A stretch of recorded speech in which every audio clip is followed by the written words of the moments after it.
Saludos, amigos y amigas de La Respuesta. Sigue invicta la pandemia como tema primero. Raras veces ha aparecido algún otro tema más importante. Como decía en el programa pasado, aparentemente ha comenzado a amainar. Pero hay que mantener la atención muy alta porque la experiencia ha sido realmente dolorosa y muy aleccionadora. La ciencia, que es tan útil, tan necesaria para el progreso de la humanidad, ha estado dando sus bandazos un tanto de rodillas, porque la verdad es que el virus y su capacidad de mutación y la velocidad del contagio y su letalidad la ha puesto a pensar. Y eso naturalmente ha creado una sensación generalizada de desconfianza. Ahora estaba yo viendo que China, que fue precisamente donde se originó el brote original, valga la redundancia, en Wuhan, una vez pasen las Olimpiadas, va a tener que arreciar los confinamientos. Los confinamientos chinos son espectaculares porque son ciudades enteras que se confinan. Creo que hay 4, entre ellas 2 de sus puertos esenciales.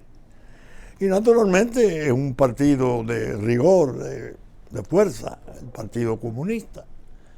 Cuando ordenan un confinamiento de una ciudad, la cierran. Y prohibido violarla. Y el que la viola se expone. Pero dice que va a venir una fase peligrosa porque si restablece el confinamiento, cerrando ciudades, especialmente Beijing, no se sabe las consecuencias y lo que puede ocurrir. Es decir, sigue siendo una de sus secuelas posibles en la propia China, que apenas ha tenido 5 o 6 mil muertos, de 1.500 millones. Se dice que puede ser incluso el paso arriesgado. Europa no, Europa se ha abierto y Europa está esperando la primavera y que se vaya el frío. Y por aquí sabemos que hemos andado en los estadios y hemos estado en las reuniones, no sé si en las galleras o en los bailes de discotecas, no lo sé. De todos modos, hay que, con el virus, el coronavirus 19 en sus distintas variables, hay que estar chivo, como dicen, con un ojo abierto y otro cerrado. No dormir con los dos, porque es peligroso. Pero bien, en el programa pasado, no sé si los que lo vieron, que son muy consecuentes, a los cuales agradezco tanto la gentileza de su seguimiento, que así me lo hacen saber. Yo traté en ese programa de darle una especie de consejo fundamental desde La Respuesta al presidente de la República, Luis Rodolfo Abinader Corona, en el sentido de que las decisiones de su gobierno no deben precipitarse y que deben de ser sometidas al rigor y al control de la consulta diversa, a la opinión técnica esencial, a la consulta además a los sectores, solo para explorar cómo andan sus ánimos y sus agendas. Explorar, dije, no para hacerlo partícipe de la decisión. El presidente de la República debe ser cuidadoso en eso. No es gobernar o que gobierne un consenso, no, gobierna el presidente. Ahora, con mucha prudencia, debe de evaluar la medida que se va a poner en práctica, si cabe, si está correcta, si hay que mejorarla, si no es oportuna, si este no es el tiempo, el timing que llaman. Ese consejo yo se lo di y recuerden que al final tuvimos una pequeña contrariedad porque en la grabación la cuestión del tiempo nos engañó un poco y perdimos 7 minutos del programa, pero muy explicable porque tuvimos que editar en un momento. Se quedaron 2 ejemplos que yo prometí, que lo explicaría aquí, lo he explicado en otras oportunidades, pero esta es la que creo más necesitada de explicación, porque está dirigida en forma expresa al presidente de la República. 2 experiencias personales que yo tuve con aquel hombre que yo llamo escuela de poder, ya desaparecido, taciturno, culto, dotado de una naturaleza y un temperamento especialísimo para lidiar con las crisis y las adversidades. Una vida realmente que cuando se cuente de verdad y no a cargo de sus enemigos jurados de siempre, entonces aquellas generaciones que la vean podrán entender lo que fue Joaquín Balaguer. Voy a contar 2 experiencias que son lo que yo llamo la habilidad de manejar el poder y la utilización de la sana malicia. El presidente tiene que ser maliciosamente sano, maliciosamente astuto, porque está rodeado de intereses y debe de declararse en su conciencia íntimamente siempre en guardia. ¿A qué obedece esto? ¿Cuál es el interés que está detrás de esto? ¿Qué buscan esto? Espérate. Para no caer en los errores de la precipitación. Precisamente en la pregunta del miércoles, quiero ser consecuente con ella porque es hermanita menor de la respuesta. Yo escribí sobre el sosiego, lo imperativo que resulta el sosiego para las decisiones de los hombres públicos. Incluso en mi reminiscencia del listín, que cada 15 días se publica, la titulé Presidente, descanse, que la fatiga es mala consejera. Como ustedes, le estoy resumiendo esas cosas para que ustedes entiendan por qué yo he querido hacer esa rememoración de pasado, aconsejando al presente. Yo sé que hay muchos que los pobres, se explica, que consideran inútil eso. Yo he llegado a ver desprecios incluso para hombres de la categoría de Juan Bosch, como pensador, y no solo como autor importante, literato de envergadura. Balaguer es un hombre versadísimo en el poder. No, esas son cosas del pasado. No, el pasado enseña mucho. Como si se pretendiera abolir la historia, porque todo el mundo comienza ahora. No. El mundo se está desorientando gravemente precisamente porque ha desoído o ha desatendido sus experiencias. La misma crisis esta de Rusia y Ucrania que ustedes están viendo, y Estados Unidos y Unión Europea, y cuando se habla de flota rusa, 9 barcos en bloqueo en el Mar Negro, bueno, y todos esos regaños recíprocos son preocupantes. Y un Putin diciendo, si intentan cercar a Crimea, habrá guerra y no habrá vencedores. ¡Ay, Dios!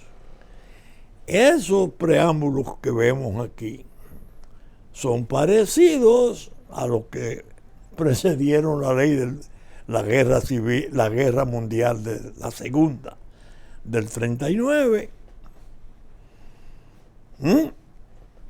Por eso es tan importante relatar.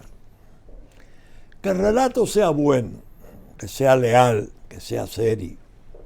Porque si es engañoso, entonces no sirve, no es relato. Es un artificio, es una maniobra. Pues bien, al presidente Abinader le voy a relatar 2 experiencias personales, yo diría de 10 que puedo tener. Estas 2. En el año 1972, yo era miembro de la Comisión de Recuperación de Tierra del Estado y Tierra Baldías, del programa agrario del presidente Balaguer. Me llama mi queridísimo y hermano, amigo y hermano Ricardo Ricut, que en paz descanse, y me dice, el presidente te quiere ver con urgencia. Urgencia. Voy. Dejo lo que estoy haciendo y me voy donde él. Y me dice, mira, ahí anunció el señor Rosell, de la Gulf and Western, una donación al Estado de 20,000 tareas en La Bacama, Nisibón, en Higüey. Yo quiero que tú vayas para que tú te cerciores de qué se trata, cuáles son esas tierras, qué son esas tierras. Ah, sí, cómo no. Te voy a proveer el medio. Te va a estar esperando mañana en el embajador un helicóptero. Vete. Me voy. Ya había llamado a mi amigo también ya desaparecido, Homero González Mera, muy amigo tanto del presidente Balaguer como mío, para que me esperara, que yo iba para allá a un trabajo. Cuando llego, le digo a Homero, vengo a esto. Me dije, no, eso es un desierto. Eso no sirve para nada. Esas son las mismas tierras que le dieron al gobierno de Juan Bosch y no la recibieron, no se llegó a hacer nada, pero la tenían ofrecida. Vamos a ir de todos modos, porque yo vine a eso. Bueno, fuimos. Un Jeep Land Rover. Él era funcionario de agricultura, pero con asiento regional allá, es lo que entiendo. Efectivamente, tierras muy áridas, muy semidesérticas. Cuando regreso, en la noche, voy a ver al hombre. Y me dice, ¿qué hubo? Digo, no, un desastre, un desastre. Estuve allá con Homero, que le manda recuerdos. Ay, ¿cómo está él? Gentil, una cosa, un hombre de poder. Increíble. Bien, efectivamente es un erial.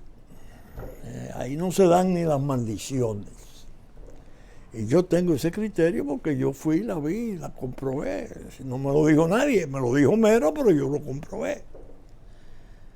Entonces me dice suavemente, yo voy este fin de semana a un asentamiento en Nisibón. No se acuerdo si era Ubero Alto o por allá, en el este.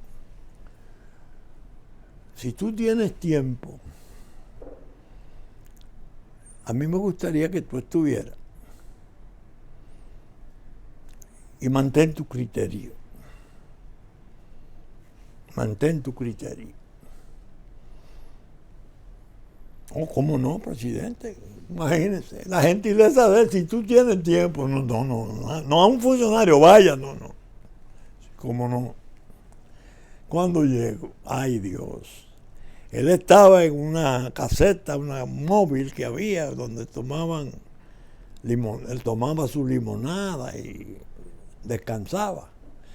Yo estaba en el palco, que había un palquito que habían improvisado, ya al final. Los periodistas iban donde él a preguntarle su reacción frente a esa donación que hacía la Golf Romana. Y él respondía, así salió en los periódicos, un gran aporte. El gobierno agradece ese gesto, la comprensión de los programas de justicia social y el campesinado. Pero entonces cogían bravo de mí. Porque, no, eso no se puede recibir. Era mi respuesta. Eso es ahí no se dan ni las maldiciones. ¿Qué asentamiento se va a hacer ahí? ¿Qué se va a sembrar ahí? Es un lío. Entonces los periodistas estaban en su propia salsa, ¿no? Porque era contrariando al presidente. Los periódicos el día siguiente, Vincho contradice a Balaguer, que si yo qué, no se entiende, todas esas cosas que noticiosas. Moraleja. El gobierno, presidido por ese hombre, con la serenidad de ese hombre, sabía dónde estaban los peligros, los poderes, las debilidades y las fortalezas. Él no le iba a decir a esa entidad poderosísima norteamericana, no, eso es una burla, no, eso es un desastre, no, eso es un desierto. No. Un gran aporte. Pero el funcionario más fogoso y activo de su programa social agrario decía que no, que eso era un erial, que eso era casi una burla. ¿Qué hacer? Esa es sana malicia, presidente Abinader. Sabía que los poderes fácticos y las cosas que había detrás de esa gente y sus debilidades, que él venía a la presidencia en el 66 después de una guerra civil, en medio de la Guerra Fría, con debilidades estructurales peligrosísimas, vadeando esa crisis inmensa posguerra. ¿Cómo la manejó? Primera experiencia que cuento. Vamos a la segunda. Estoy en el aula, la escuelita de la respuesta. Estoy en mi campo, como siempre, y cuando voy a llegar, oigo por la radio que se había producido el enterramiento de don Enrique Apolinar Enríquez, don Quiquí.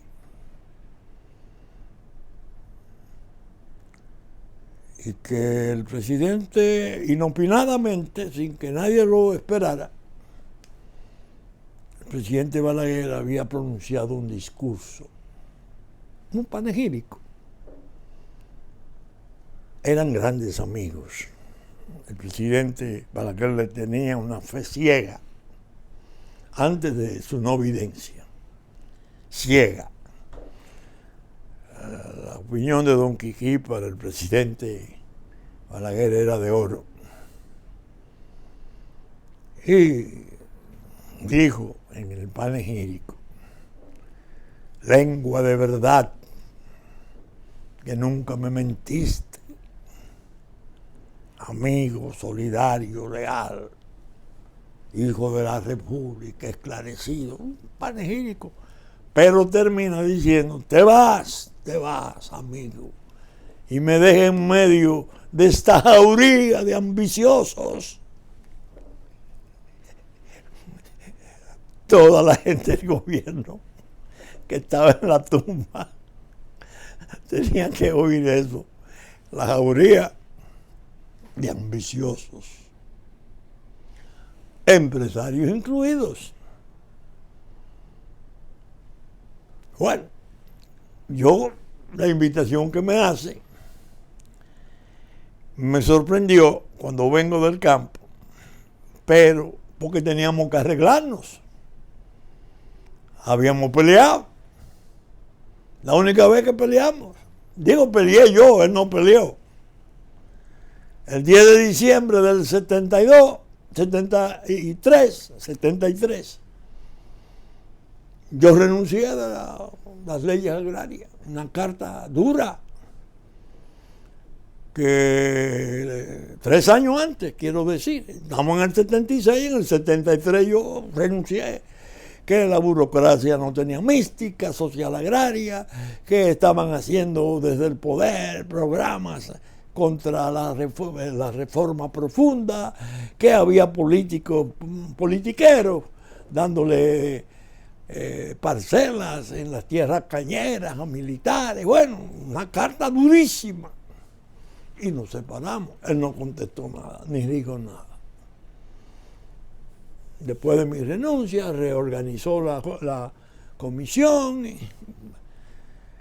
Bien. Del 73, diciembre, al 76, no habíamos hablado nunca, ni nos habíamos visto. Yo estaba frío. Incluso en el 74, que fue una experiencia penosa, porque hubo mucha violencia. En las elecciones del 74, dentro de los 12 años,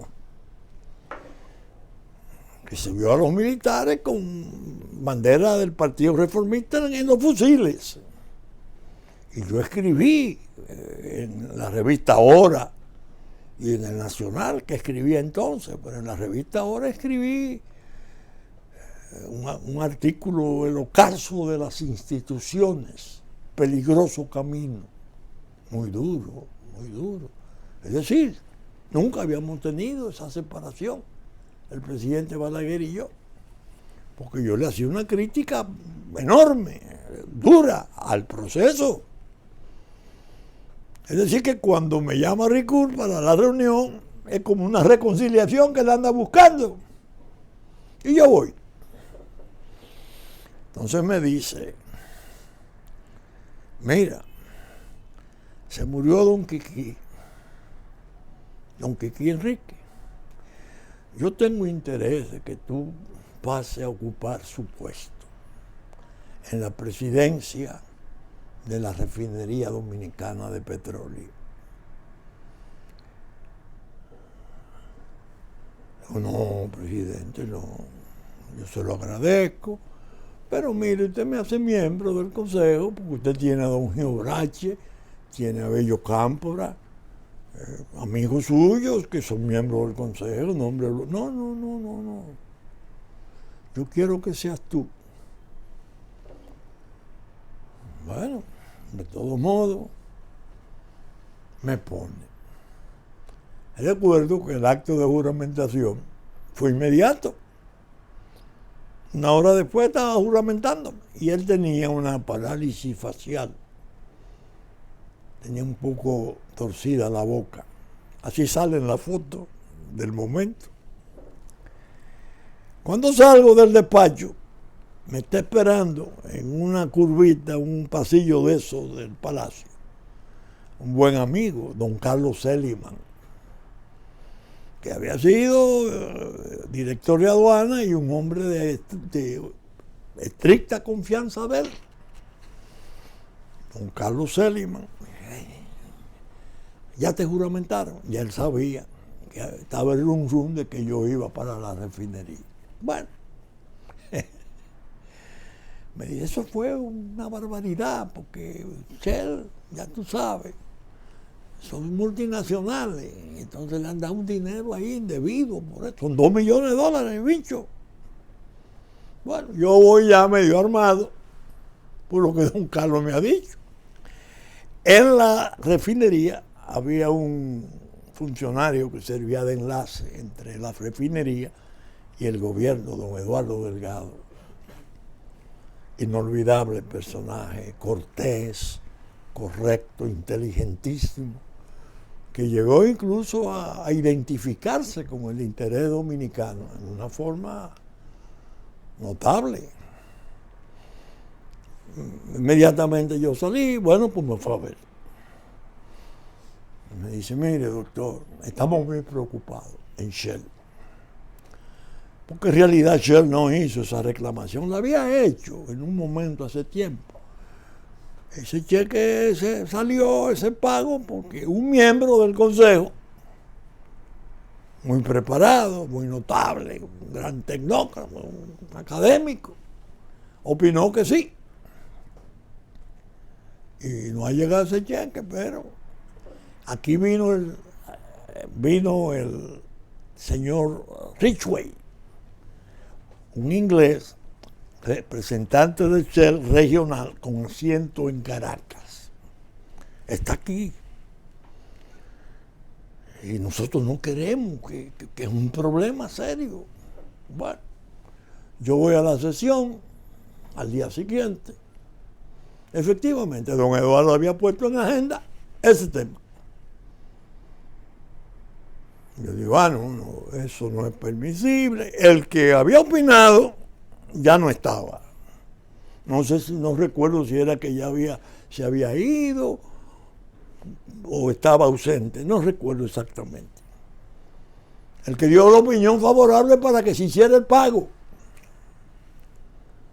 No el pago, sino la entrega de esos valores que le correspondían por un diferencial de temperatura, no sé qué otra cosa. Cuando yo planteo, digo, no, esto no es posible. No, inmediatamente los demás miembros, eso no es posible. ¿Ve? Pero ellos estaban medio embarazados. Y dije, bueno, pero aquí se dijo que eso era correcto. Y nosotros, la opinión de un técnico de ese nivel, la aprobamos. Bueno, el caso es que me dice don Eduardo Delgado, nosotros queremos invitarle a un almuerzo ya tarde en el Hotel Embajador. El señor Ridgway está hospedado allá. ¿Y cómo no? Voy, el inglés, un lord, caballeroso, gentil, preparado, con bastante fluido su español. Y me dice, mire, nosotros en Shell estamos muy preocupados. Pero mi interés es que usted convenza al presidente que nosotros no hicimos ninguna gestión para ese pago. Nosotros habíamos hecho esa reclamación hacía tiempo. Ustedes están oyendo.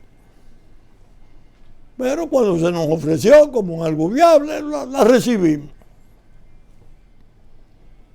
Y yo he venido con el propósito de ver cómo usted, que la información que tengo tiene mucha influencia y una buena amistad con el presidente, le convence que Shell no es culpable de nada doloso. Ya. Pasó. En la noche, ya en la tarde me dice don Eduardo, le voy a llevar el cheque de los 2 millones de dólares. Me lo lleva ya. No me lo voy a llevar. Ya elaboré el cheque para aplicarlo mañana. Esa fue la expresión. Yo no lo llevé. Me mandó una especie de copia de la sustentación del cheque. Eso sí, cuando veo en la noche al presidente Balaguer, le digo, presidente, pero yo pensé que usted me había hecho presidente de la refinería de petróleo honorífico. Sí, ¿qué ha pasado? Oh, pero usted lo que me nombró fue alguacil. Para yo ir a buscar un dinero. No, de ningún modo. Yo sé que tú te mereces eso y más, porque nosotros, bueno, de esos elogios que él sabía hacerle a sus amigos verdaderos. Sergio, no. Bueno, mire, esta es la sustentación, el cheque está dado, el dinero está devuelto. Bueno, es que no sirve. Así fue con el contrato de Falcon Bridge. Pagué un dineral por la consulta y me hicieron algo peor que el del 58. Diablo, una censura a la gente que había opinado en favor de ese pago a Shell. Bandidesco el pago. Inexplicable. Uno no sabe qué buscaban después. Es lo que piensa uno, ¿no? Pero ya esa no es mi tarea, que a estas alturas no la quiero asumir. Pero bien, esa otra experiencia la cuento para el presidente joven, el presidente sorprendente que yo llamo Luis Rodolfo Abinader Corona. Sana malicia, descanso, escritorio, más que el viaje. Yo sé que el viaje es importantísimo, porque las comunidades tienen necesidades. Y es muy bueno cuando llega el presidente y ofrece soluciones y se entusiasman y es justo. Pero el escritorio es el centro de gravedad del poder. El escritorio. Balaguer salía los jueves a asentamientos agrarios. Bien. Pero el miércoles estaba desde las 10 de la mañana hasta las 2 y las 3 de la tarde, reunido con todos los sectores a puerta cerrada en la Comisión Nacional de Desarrollo. Ahí se produjeron debates sobre intereses que no trascendieron, porque el presidente de la Junta era don Luis Julián y a él no le gustaba que le deformaran las cosas y después los periodistas podían hacer deformaciones. Entonces él presentaba un resumen al día siguiente. Pero los debates en sí, que eran interesantísimos, el pueblo no los conoció. Ni Balaguer se interesó en que se conocieran. Era la reflexión de ese hombre. Él participaba en los debates. Incluso le hacía reprimendas a los funcionarios de su gobierno gravísimas. Y a gente misma del empresariado. Se lo cuento con la mejor fe. no para establecer un contraste irritante, aquello era mejor, aquello no, eso ya, eso que lo juzgue la historia y que lo juzgue el resto, sino como consejo para que mejore la calidad de su desempeño. Precisamente en mi reminiscencia, esa que yo escribo del listín, que está enviada para salir sábado, esto se graba viernes. Cuando yo digo presidente descanse, que la fatiga es mala consejera, yo hago una cita de un amigo también inolvidable, don Enrique Peinado Soler. Era un amigo entrañable, el padre de Jacinto. Me decía con esa gracia que él tenía para relatar las cosas: Vincho, es un hombre difícil, Balaguer. Yo quiero que tú sepas que cuando nosotros hemos ido a verle como sector, es decir, los importadores de vehículos, especialmente los vehículos japoneses, que parece que tenían una ventaja no procurada en cuanto a la importación de los vehículos norteamericanos y lo querían igualar, era algo así parecido. Cuando nosotros lo vamos a ver como sector, Vincho, ensayamos como los músicos de la orquesta. Tú vas a decir tal cosa, tú no hables, tú esto, porque nosotros no sabíamos por dónde venía la decisión. Él nos oía con una mayor cortesía, pero él decidía.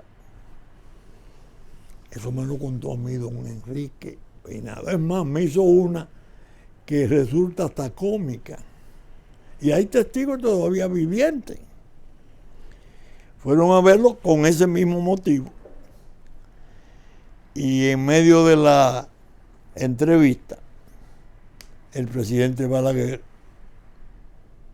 comienza a estar dormido.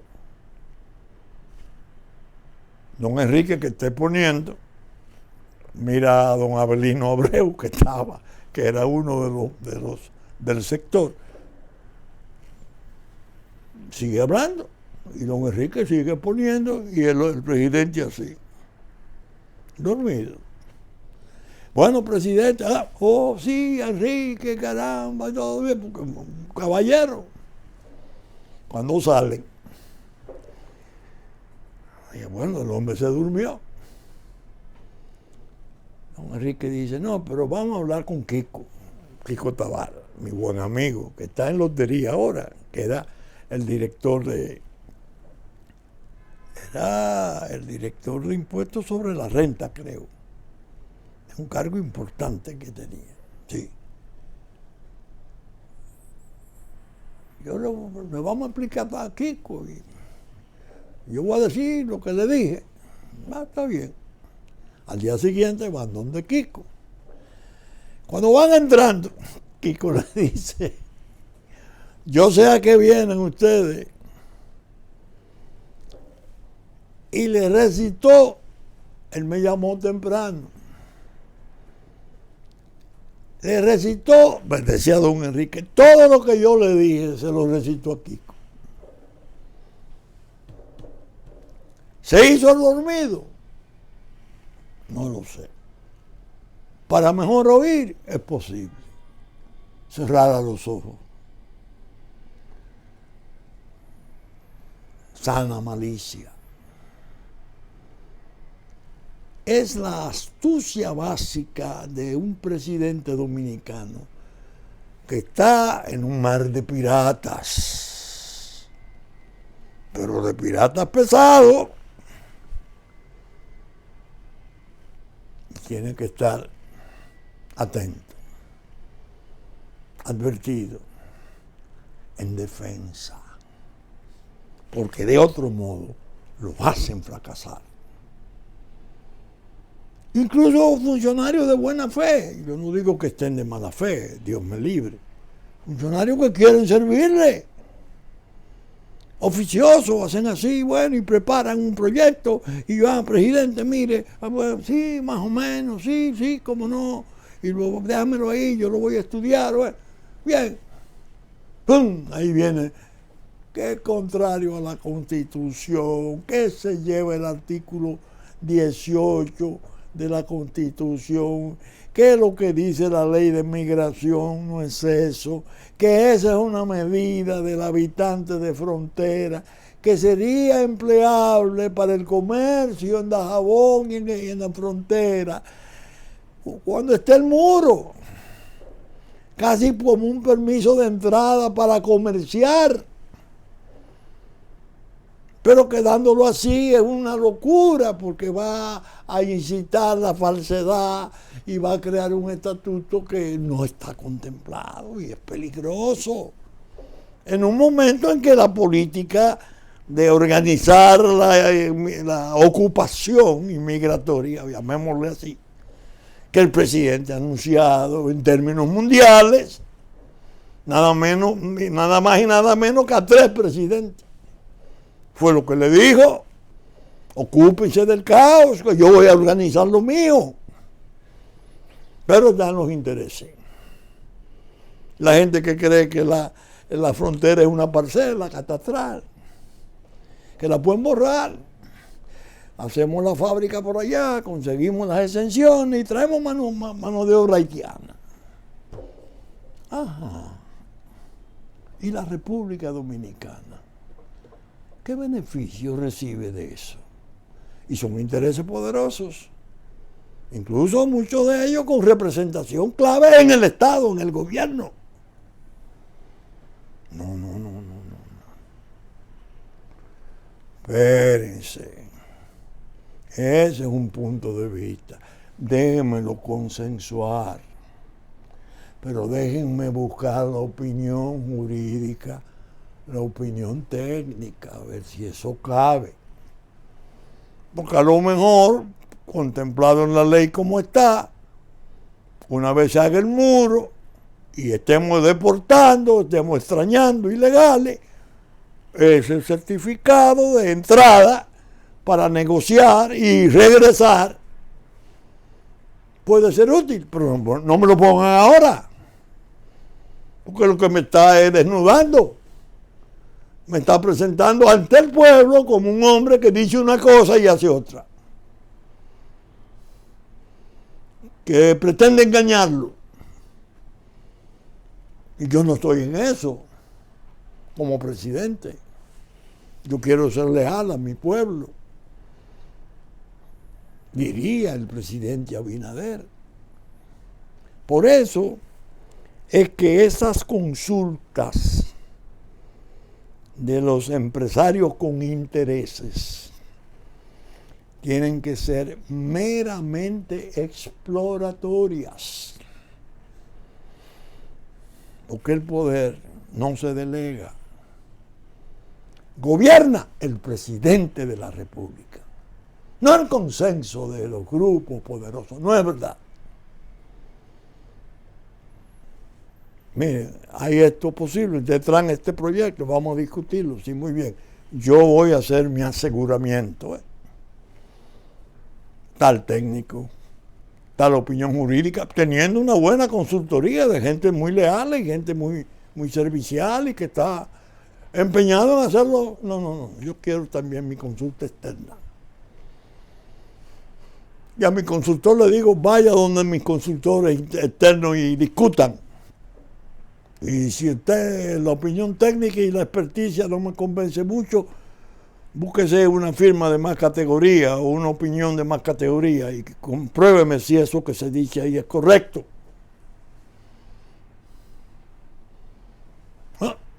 Ahora bien, voy a cerrar el programa en los últimos minutos que tengo, repitiendo. En diciembre del año 2012, atiendan la fecha, presidente Danilo Medina el primer ministro Gustavo Montalvo, el consultor jurídico César Pina, el joven abogado Luis Miguel Pereira y este viejo, Marino Vinicio Castillo, que el primer ministro lo había ido a buscar a su despacho, porque el presidente tenía interés que yo estuviera en una reunión donde se hablaba de la oferta de una planta eléctrica. ¿No? Bien.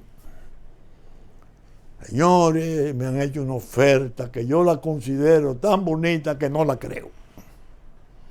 Una planta de carbón no usada, muy buena, en Houston, nos la venden en términos muy favorables, cosas de esas. Pero yo quiero saber si eso se puede meter dentro del estatuto de la emergencia o la urgencia. Porque meterla en Congreso y me coge mucho tiempo y bueno. Doctor Pereira, un abogado competente, muy brillante, fue mi alumno, si lo sabré yo. Dice que sí, que la energía eléctrica nuestra vive colapsada y que todo lo que se haga ahí es en el fondo en un contexto de emergencia. César Pina, mi entrañable amigo, abogado de categoría real, opina en el mismo sentido. Bueno, aquí hablar de los apagones, hablar de una emergencia. Yo creo que si eso agota los trámites, ¿ves? Primer ministro, callado, no opinó. Presidente Medina me mira y dice, ¿y usted, doctor Castillo, qué opina? Le digo, presidente, yo le voy a dar un consejo. Esa va a ser mi opinión. Tenga cuidado con el negocio eléctrico, que es muy peligroso.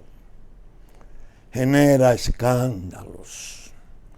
Aquí tuvimos una prueba con Hydro-Québec, la más poderosa de Canadá, que le vende hasta energía a Estados Unidos. Y aquí tuvo escándalo. La Enron, la más grande de Estados Unidos, van 5 suicidios de sus directivos. Un desastre. Hay que tener cuidado. Mi opinión es que usted se cuide mucho de esa operación, porque puede generar cuidado. Como estaba diciendo más, la prisa no es buena, ¿eh? Bueno, entonces dice, sí, hombre, yo lo que quiero es construir. Yo le digo, y además usted ofreció construir una. Había un proceso abierto en corporación que lo tenía abierto en la administración de Celsa, primero de Celso Marrancini, después vino Bichara.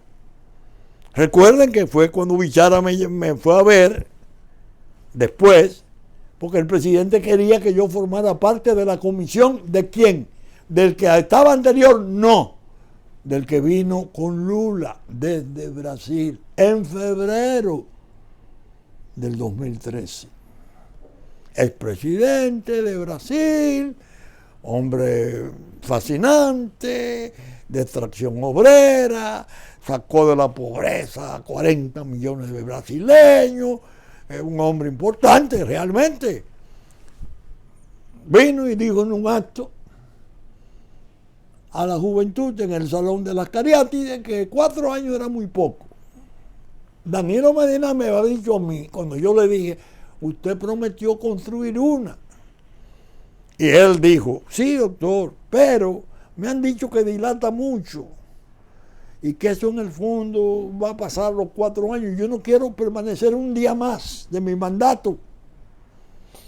Ustedes oyeron, Danilo Medina. Cuando Lula viene, él tiene naturalmente a Joao Santana. al lado, el mago del marketing mundial, el hacedor de presidentes, que había hecho a Lula y a Vilma presidente. Aquí lo iba a hacer con Danilo. Lo intentó hacer y miren en qué paró. El desastre que fue aquello. Pero bien, ¿por qué cuento, repito, la historia? Porque vino con Lula Punta Catalina, que fue el gestor que voló los aviones de Odebrecht, porque Odebrecht es un estado. 169,000 empleados, trabajaban en Estados Unidos, en todas partes, una empresa inmensa, con un banco atrás, en Brasil, miembro de las BRIC. Fantástico. Me van a hacer la planta, muy bien. Cuando gana la licitación, gana entre comillas, ya ustedes saben los problemas que hubo con los chinos, precisamente, que fueron derrotados, que la oferta era la mitad del precio de eso. El propio Danilo Medina, dice Rubén Villara, dice, yo no firmo eso. Eso tiene 300 millones de dólares de sobreprecio. Lo contó Villara, el hombre de más confianza de Danilo, y está en la prensa. Y dice, bueno, pero entonces se negoció y en lugar de 300 millones dejamos eso como 100 millones. El sobreprecio solo había sido de 100, no de 300, como había dicho el presidente.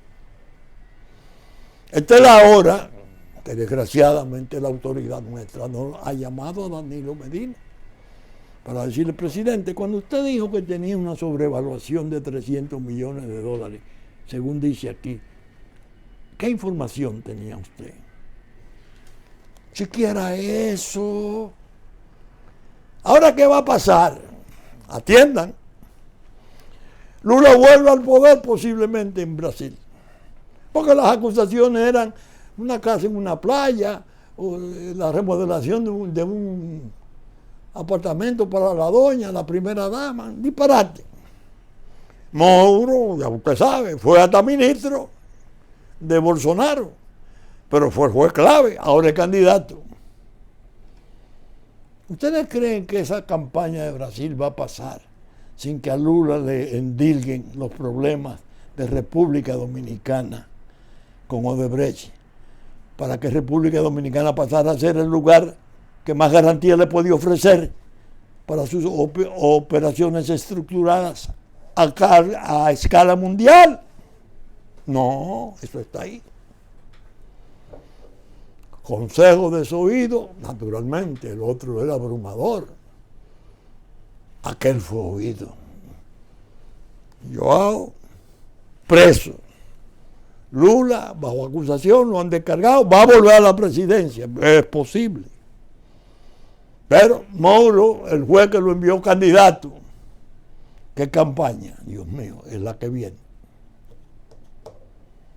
Pero bien, saben ustedes que estamos saliendo por Super Canal en nuestra versión central. Domingo a las 11 de la mañana, Canal 3 del cable, 33 televisión abierta, YouTube. Teleimpacto, canales 22 y 52, 12 del mediodía de domingo, 9 de la noche de domingo. Y en YouTube a partir de las 12 del mediodía de domingo. Con la gracia de Dios, esperamos estar con ustedes el próximo fin de semana en una nueva entrega de Su Respuesta. Muchas gracias y hasta entonces.